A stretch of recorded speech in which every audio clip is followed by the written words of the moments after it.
Okay, you guys, well, let's go ahead and get started. I just wanted to say hi to everybody that's here today and joining us, and welcome. And I wanted to take a quick moment to introduce myself. I'm Jamie from the marketing team at Know, and I am really excited to kick off this In the Know webinar series. Our hope is to help e-commerce brands learn best practices and explore new strategies and concepts.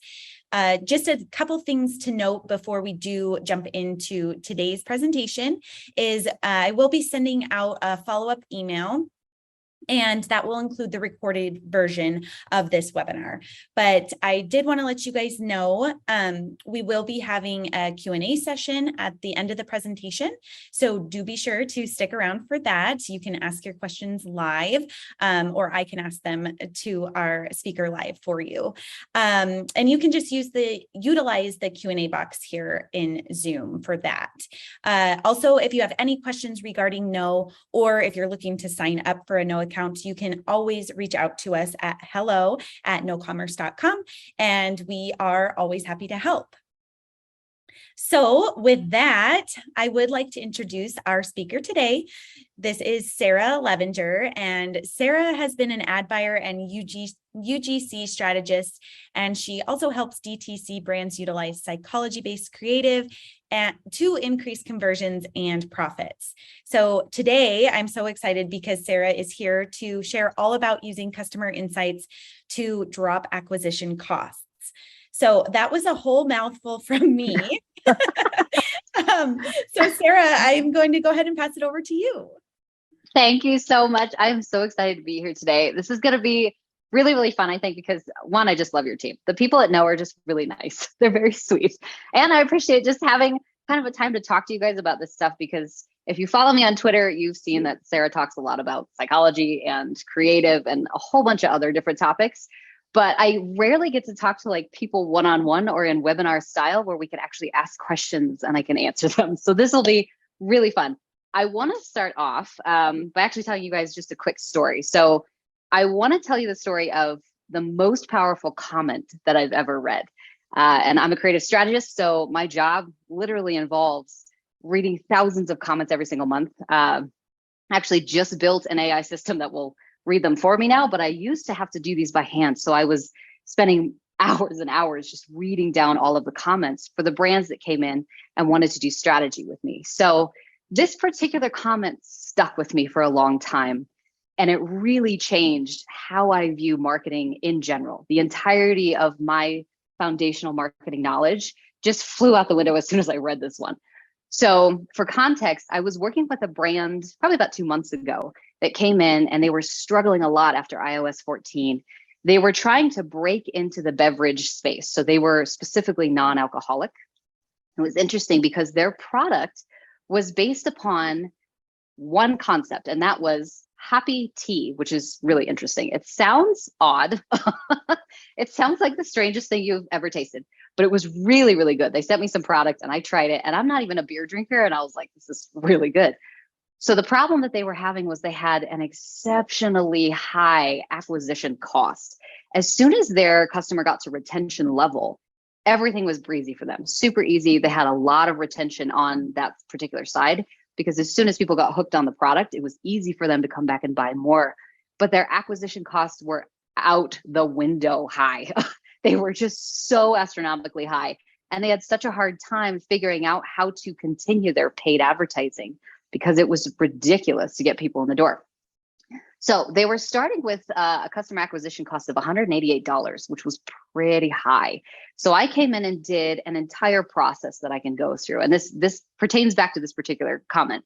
But the first part of this process is always research.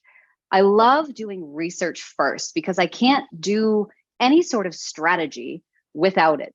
I think today we try really hard to lean into kind of the traditional sense of marketing, especially in paid advertising, which really is just one message, which is more is better. Always more is better. Every time I come in contact with a brand that wants to do creative strategy, they always tell me, well, we just need to produce more creative. That's really where we are with you. We want you to come in and help us produce more. I have to slow them down a little bit and say, I don't necessarily think more is better. I think quality is what we need to go for, because the only reason we're actually producing creative is to qualify the customer that is reading the ad. We need to make sure that the customers that are coming in the door are the correct ones, the ones that will lead to a better LTV, the ones that will stay with the brand and actually go into the retention phase easily, right? So we're not trying to get just anybody to come try this particular brand's non-alcoholic beer. I wanted a very specific person to come in because LTV is really where it's at. We're trying to get customers to come in, try our product, love it, and stay. Stay with us. Like, don't leave, just stay with us, because that's where all the money is made. That's where our revenue really comes from. So when I started with this brand originally, they had $188 customer acquisition cost. And they had a ton of ads that were running that were sort of in the realm of what I would like to see from brands. They were very pretty, which was nice. They had a good design aesthetic.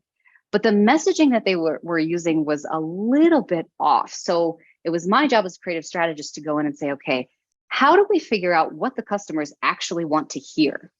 Because again, we're not trying to talk to everybody. We're trying to talk to a specific person. So I went and did an entire research panel on the customers themselves. And they had a little bit of demographic information to begin with, but they had no psychographic information. And by that, I mean, they didn't really understand where their customers were mentally when they were purchasing these products. So my process for going in and doing research, I always do comment aggregation first. And this is where this comment really came into play. So I went and actually pulled a whole bunch of comments off of their social media, TikTok, Instagram, Facebook, a whole bunch of different places, and put them into an Excel spreadsheet. From there, I went in and actually pulled a whole bunch of reviews as well. So we like to pull reviews from off of their website, but also off of Amazon if they have that particular channel going. And they had like a ton off of Amazon because they had 2 channels that they were working off of. So we pulled somewhere in the range of 500 comments, about 300 of which were usable. And I say usable as in those comments weren't, I love this product. It was the best product I've ever had. Like, those particular comments aren't going to help me much. I really need the customers to kind of tell me a story. So we pulled the comments, put them into an Excel spreadsheet, and did an actual customer analysis of where they were mentally. So a couple things I'm looking for. I like to try and figure out what exactly were they confronted with when they were trying to solve this problem. What life event was really serious for them, and how did it kind of play into them finding this product? So I was reading down all of these comments, and one in particular stood out that was just like, whoa. This comment said, "I want to thank this brand for giving me back a taste and a flavor I thought I'd never have again." And that was super powerful for me because I was like, ow, my heart. Like, this poor little person actually views this brand as like a very big helper in their life at that point in time. And obviously they're in the non-alcoholic space. So a lot of the people that they like brand to, that they market to, are people who are sober for a long time or on like a non-alcoholic journey for their health or for their mental health. So these people have very big life events that they're trying to solve with product. And it was interesting when I read down this line of comments, because as soon as I hit that one, a couple things stood out to me. One, this particular person feels a couple different things about this time period for them. This customer really felt a loss. Like, not being able to drink alcohol for this customer was really painful for them, probably because of 2 different things. Alcohol consumption is social. So if they were going out with their friends or going out after work and they couldn't drink anymore, that feels a little isolating to people because everyone else is drinking, but I can't, or I'm choosing not to. And I'm not sure how to like reconcile those 2 things. Another thing that this comment showed me was that this person actually felt a little bit guilty about the enjoyment of this particular brand, because that the whole statement was, "I want to thank Hoplark for giving me back a taste I thought I'd never have again." So they really were equating like the taste and flavor of alcohol to something that was untouchable. They couldn't have it anymore. So these are the type of things that we're pulling out as we're going through customer research and trying to figure out, what do the customers need to hear to be able to understand that our brand and our product fits their problem, right? And this ties back into actual paid advertising and how we can cut costs, because the messaging is what's drawing in the correct person to be able to funnel in to our retention phase. So I was able to take that comment and say, okay, a couple things our customers are dealing with. They're dealing with a lot of guilt because they enjoy alcohol, but they can't have it. And they're dealing with the fact that they really just wanted to be accepted by the crowds of people that they used to socialize with, the alcohol drinkers. So I took that messaging that we got from the research and I put it into an ad form. So we do this through a couple different ways. Images usually get processed by the brain about 60,000 times faster than text. So that's the very first thing that's going to stop somebody as they scroll. So I was looking for an image that was going to say, this is for the non-alcoholic drinker that wants to be social still, but not drink alcohol, right? So very much like, you can have your hops and drink it too, was the messaging that we were going for. So the images that I brought up was an image of the actual can, because that's pretty symbolic. Anybody that sees a beer can knows kind of what that symbolizes. And then the other image that I used on top of it was an image of hops itself. Anybody that's kind of in that hop head range of person knows what hops looks like. So I had two of those on an ad itself. And then the text really was very literal for me. Have your hops and drink it too. So I was able to take the customer research and put it into an ad that spoke to a particular person, anybody that views himself as a hophead, and anybody that had to give up hops, but still wishes they could drink it. So we ran this ad for only about a week. It wasn't too long at all.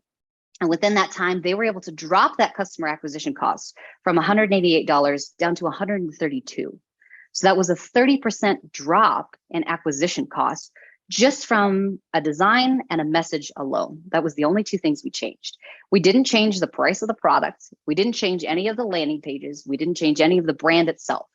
The only thing we changed was the emotional message that we were sending to the customers themselves. There's a huge untapped skill, I think, for media buyers, for creative strategists, for brand founders.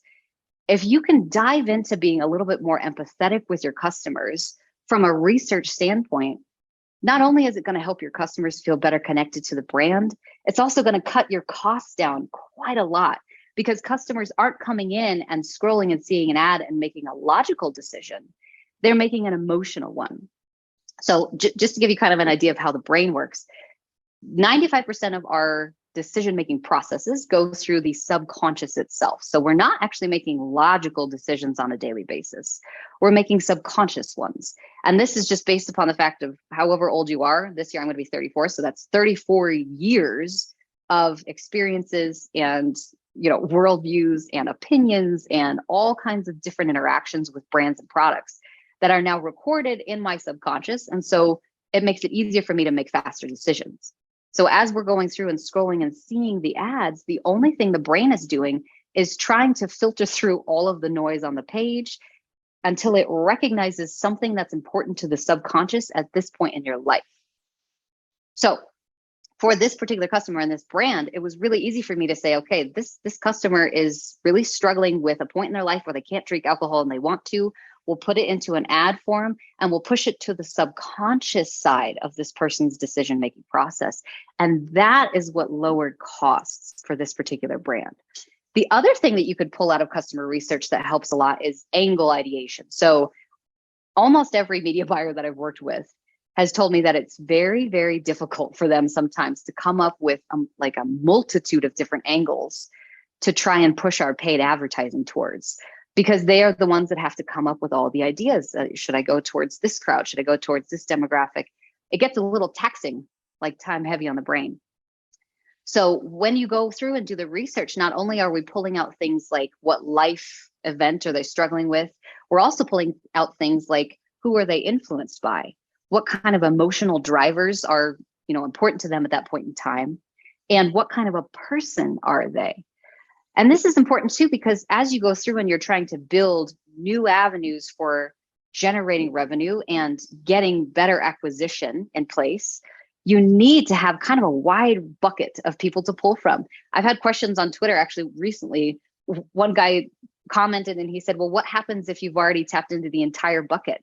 What happens if you've already drained all of your acquisition? And I was like, well, technically that would mean that you've only tried one route of acquisition. Like, this is the nice part about getting into customer research and using those insights is we're looking at psychographics. We're not looking at demographics. So that doesn't mean we've kind of like put ourselves in a box. Now we have this whole range of people that we can tap into, because a person in their 40s and a person in their 20s, very different buying habits, but they could have the same psychographic. So it opens up your acquisition to a huge group of people instead of having just like this tiny little group that we've already tried this and we have nowhere else to go. So from the research for this particular brand, we were able to pull out that these people were heavily influenced by friends because they were trying to go out, you know, and be social without drinking. But they were also heavily influenced by their actual like familial ties. So I saw a lot of references in the comments to my husband just went gluten-free, or my wife, you know, can't drink alcohol anymore. One of the biggest ones I saw was like a pregnancy and a breastfeeding angle, which was really interesting. It was like shocking a little bit to me because you don't really equate like beer and drinking and breastfeeding. But that came out a lot of different comments about people saying, I so appreciate this brand because now I have something to drink and I can still hang out with our friends, but I don't have to consume the alcohol. So these insights are going to take what we've been struggling with all along since iOS 14, which is like, where do we go from here? We can't track anybody. So how do we get people in the door? Insights are what's going to take that for you and make it into an actual strategy and structure that will help you produce more creative, but also better creative. So we took this back to this brand. They ran our ads for a couple of weeks and we saw a few different things happening. Obviously, they lowered their acquisition costs, which was fantastic. A couple other things happened, though, that was really kind of unexpected. They actually dropped the majority of their cost per click by about 26%. So it was costing them less money to just get people to stop and look at the ad, which was really nice. They had historically high CPCs this year. And so this was like amazing to them. They were like, thank you for doing anything about that, because we couldn't figure that one out for the longest time. And then they also had a 55% increase in click-through rate on UGC in particular, all based upon the fact that we took the customer insights and put it into the messaging. UGC is kind of like a big hot topic at this point. And I think a lot of people have tried to use it for their brands. It's difficult because I feel like UGC is one of the things that you're working with a particular creator who struggles sometimes using the brands and the briefs and doesn't know the brand customer as well as you do. So you'll take a brief and give it to the actual creator and say, please create something that will perform for us. They create what they think is probably what you want, but they're not in the paid advertising space. So this particular subset was also really interesting because we were able to take this to our creators and say, okay, now we have a character for you to play. Not just, here's the brief, I want you to say all these things and check all these boxes and make sure you hit all of our benefits. But we actually took it to them and said, okay, we want you to play a character now. You are an actor. We would love for you to play the character of somebody who just recently went gluten-free and is struggling because they can't hang out with their friends like they used to because of the fact that their friends still drink alcohol and they don't. Can you play this character? So much easier to get good quality UGC from this style of brief than it was when we just went and kind of wrote down a script for them. So these insights can be used everywhere. They can be used across the board, not just for paid advertising. They can be used on landing pages and in SMS and emails, in your sales calls with people and with your creators themselves. So hopefully this is getting across to you guys, but the biggest thing I want you to remember about this is that the only way that we can get this strategy in place and start seeing decreased acquisition costs, increased click-through rate, increased conversions is through the research itself. So one of the last things I wanted to touch on too is for this particular brand, they were having a little bit of shipping issues, which I feel like everybody's kind of having shipping issues right now, which is so tough because that's just a big part of being in business. But because of this, they said, okay, we need you to come up with something that's basically evergreen. And this is difficult because you want to produce creative that's quality. You want to get things in place quickly and see scale. But we also need something in place that we can turn it off and turn it back on and it will still work. This is difficult to do, I think, for a lot of brands because evergreen creative creation is kind of an anomaly. I've noticed a lot of times when people have an evergreen creative, They did it on accident. We didn't mean for this one to become evergreen. It just is, type of thing. So far with the brands that I work with, which I'm up to about 20 now, this is my 20th brand that I'll be working on so far. We have been able to produce evergreen creative based upon the customer insights and research alone.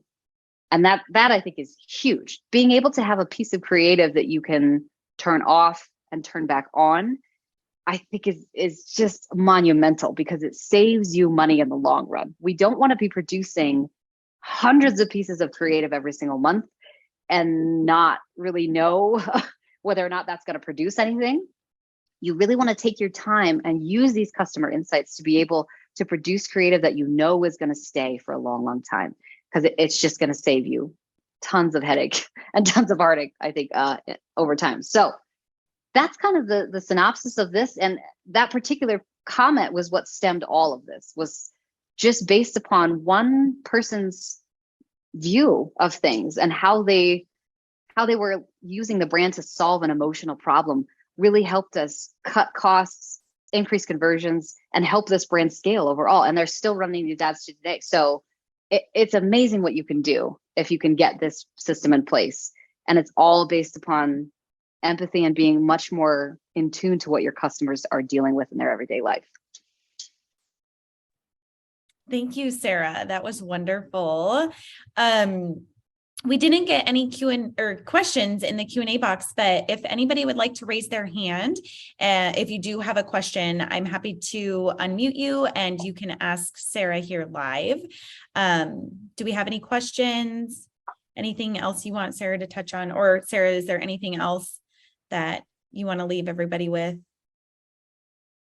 We can always go more deeper into the actual process too, if you guys want to hear my process. And I have all kinds of random studies and weird psychology things that I can share with you. But it's up to you guys. It's whatever will help you guys today too. Yeah. You let me know. And people can always reach back out to you, Sarah, on Twitter. Is that best at Sarah Levinger? Yeah. Okay. Yeah. So you can reach out there if anything comes up. Jeremiah's here and he wants more process, Sarah. Okay. Yep. That was tons of high level. So, okay. So process wise, how do we do this research? So for the brands that I work with, like I said, usually I'm pulling comments from all over the place. So I like to pull comments from the majority of social media if I can get it. TikTok is probably one of the best places to pull comments from, because the commenters on TikTok are very intense. They are very emotional, I think, about how they bring about their comments. But that's fantastic for me, because I need more emotional things so that I can understand where they sit on a lifestyle basis. So we'll pull off of these comments. I like to pull somewhere between 500 and 1,000. Usually the average is about 200 to 300. We'll put them into Excel spreadsheet. I used to do this by hand, but my brother, who's a data analyst for MyFitnessPal, was nice enough to build me an automated version of this. So now I get to do it automated. But I used to have to go through by hand and pull out a couple different things. So I'll take a green highlighter and I'll highlight any words that pertain to the particular section of life that they're working on. So for that brand, a lot of things like we just went gluten-free, I'm breastfeeding, or I'm a pregnant mom, lots and lots of I've been sober for a long time, or I'm just recently sober. So I pull all of those out and highlight as many as I can.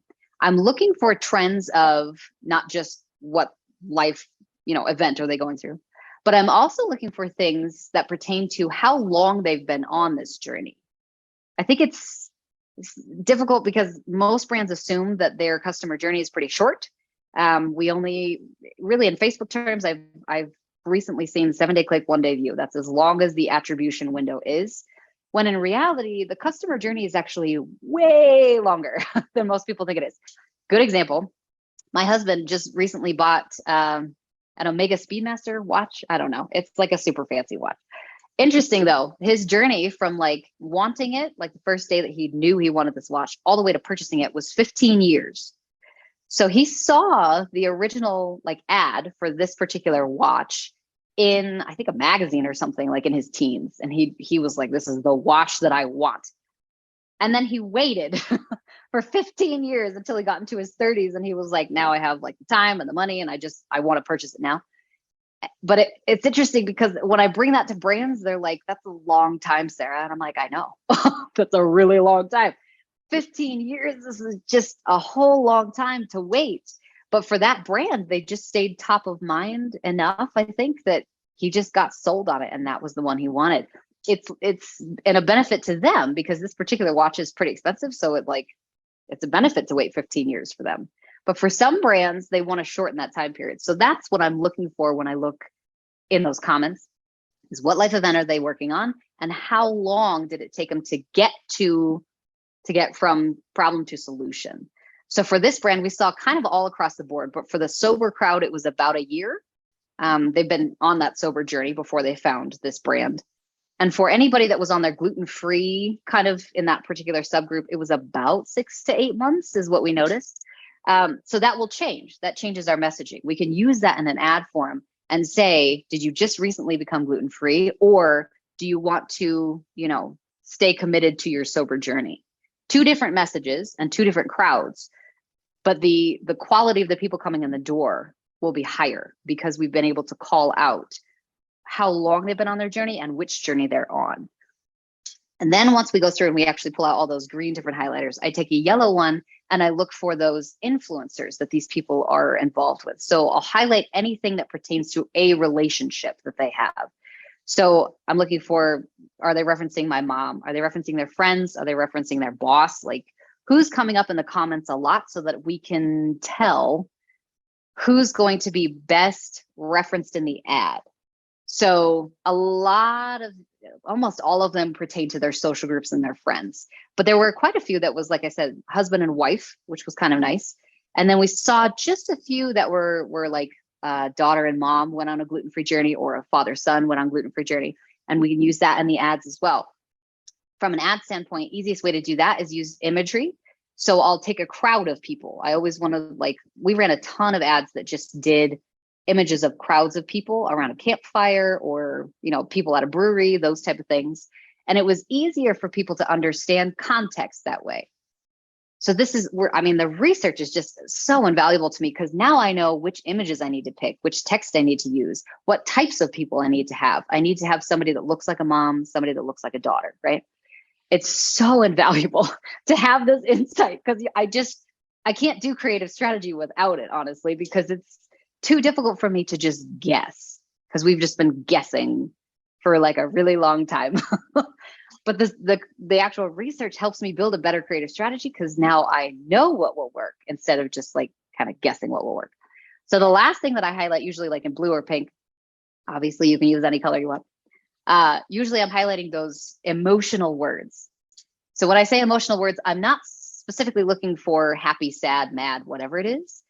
I'm looking for deeply connected words. So one of the ones that came out of this research, which was super strange, was the word yearning. I saw that a ton. I was yearning for a hoppy IPA. I was yearning for this. I was yearning for that. Desire came out a little bit too, but that word yearning is not something that you usually use when you're just like, I have a craving for this. Usually you say craving if you have a craving. Yearning is way deeper. People only use that word when it's like, I need it. I can't live without it. So that was really interesting, because it told me these people had a very deep connection to the product itself, which is fantastic. The deeper the connection, the easier the sell. So once I've pulled all those out, then we can actually go through and use it to generate creative strategy, which I kind of touched on earlier. But the process for that is trying to figure out which images, which messaging, which copy, and then what angle are we trying to go after.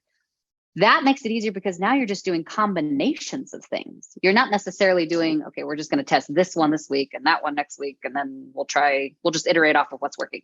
Half the time when people iterate, I've noticed that they don't know what to iterate on, which is hard, because you have a performing ad and you want to produce more off of that one that's working, but which pieces of that ad worked? That's the problem we're struggling with, is I don't know which pieces worked. We just know it's working. So we're just going to duplicate the background, or we're going to try and duplicate the copy, and we're just going to copy and paste the images. Iteration, I think, needs to be much more data based, focused on what's actually working customer wise, not necessarily creative wise. So that's kind of a synopsis of how I do the actual process. You guys let me go if you have more questions about that, but it's pretty straightforward. From a tech standpoint. Sarah. And we did get some questions. So I'll just go ahead and share these with you to answer, if you will. So we had one come in that what's the base revenue level a business should be at before starting customer research like this? I'd say any level at all. You don't really need, I think, to have a ton of revenue generation to be able to do research. The research itself, in my opinion, should come before we've even started to push ads out. Because again, we can use it in every single piece of our brand. I've seen brands that are spending like $500 a day do this kind of research and see good results with it. And I've had brands that are spending a couple million a month on this type of thing. So it just kind of depends, I think, on what you're comfortable with. But if you're able to do the customer research first and then push spend behind that, it can change all kinds of things in your business for sure. Yeah. And then what, as far as starting, if a brand or business hasn't done any of the research, what would you suggest on how to start? That's a great question. I get that one a lot, especially from brands that don't have comments. If they're like, we don't have a lot of comments, we have no Amazon reviews, and we have no reviews on our product. What's the best way for us to get this information and understand the emotional psychographic that people are dealing with? The only place you can go if you don't have that information is to actually survey the customers themselves. You can either do this through a paid survey where you push ad spend to a survey page and you can, generate information off of that. I prefer it if you had an actual customer that you could sit down on Zoom and actually call, because then you can see facial expressions and you can hear the tone in their voice. Because sometimes we'll write things down that seem like viable, but they could be saying it in a completely different way. They may be writing, yeah, this product was great. But what they really mean was, yeah, this product was great. It just depends on how you say it. So that's why I prefer, if you can get on the phone with a customer, best way to do it in particular. I do not suggest you go to your competitors and study them, because depending on the messaging your customers or your competitors are sending out, they are drawing in a completely different person. Even if you're selling the same product, they may be drawing in a completely different customer because their messaging is different. So if you can help yourself, don't do too much competitor research. A little bit is good, just so you know what people are used to seeing. But in particular, I would rather you do actual written surveys. In particular, though, like customer surveys on the phone would be ideal. And then Sarah, how long would you say it takes you to develop a creative strategy for brands from research to execution? Yeah, that's a great question. So usually it takes me 2 weeks. It's not like a super long process because the majority of it is pulling down comments and analyzing them. As soon as we have the information, we can put it into place really quick, and we see results usually within about a week. Is how long it takes. Okay, and just a couple more here. What are the best quick wins when it comes to improving creative ROI with buyer-based psychology? Yes. So one of the best that you can do is go into your ad account and take a look at all of your performers and notice like patterns and trends with the performers themselves. One of the best examples I have is I had a fashion brand. It was like a girls like clothing brand. And we took a look and did an audit, which is usually a part of the process that we do, is just to take a look at what you're already running. But we took a look at all the pictures that they were running statics wise. And we noticed that every single one that was a performer had a picture of specifically a blonde girl at a particular height with brown eyes that she was constantly touching her face. I'm not sure why this one was so like powerful for that particular group, but they had a ton of them, and every single one was like the senior photo, like lots of touching their face for some reason. And so I was like, clearly this is a trend. Your particular audience loves the images of little girls that just have their hands on their face. From a psychological standpoint, we can make a hypothesis. Usually if you touch your face a lot, it's a soothing motion for the human body. It's the closest thing to the brain that has enough sensory neurons on it that will help the brain kind of calm down. So if you notice somebody that you're talking to touching their face a lot, it doesn't necessarily mean they're nervous. It just means that they're soothing. They're trying to get their brain to slow down a little bit. So it's very possible that as the customers were seeing the ads, they liked the fact that these models were just, calm, right? had a very calming action to it.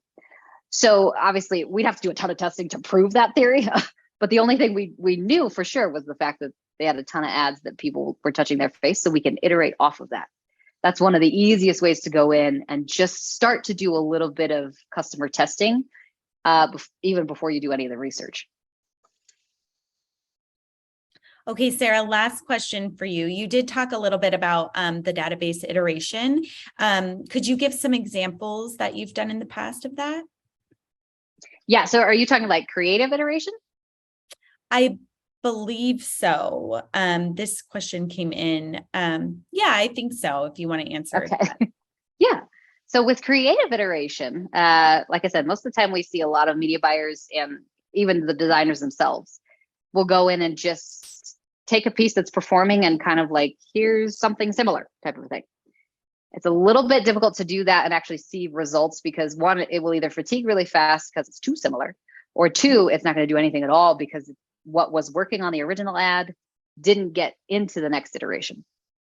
So we used to do this a lot in media buying a long time ago, before iOS 14, I saw it a lot more often, where it was more granular testing. So we would take 3 of the same images, 3 different headlines, and run that for about 4 to 7 days, somewhere in there.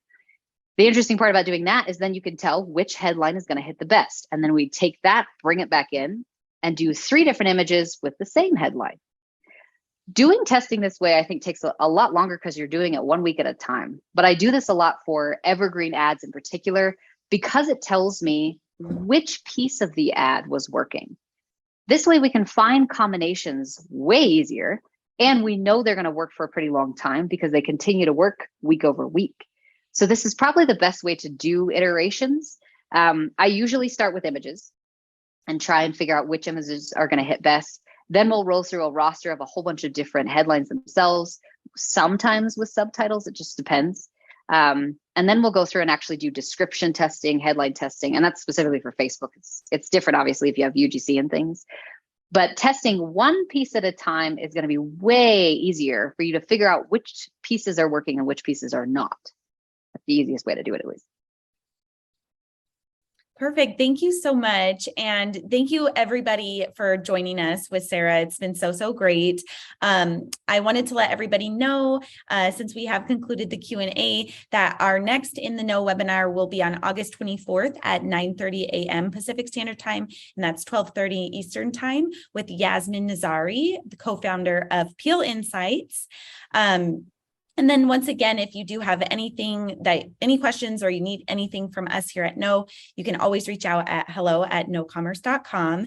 And thanks again, Sarah. It's really been wonderful having you. And thanks everybody for joining us today. Have a great day.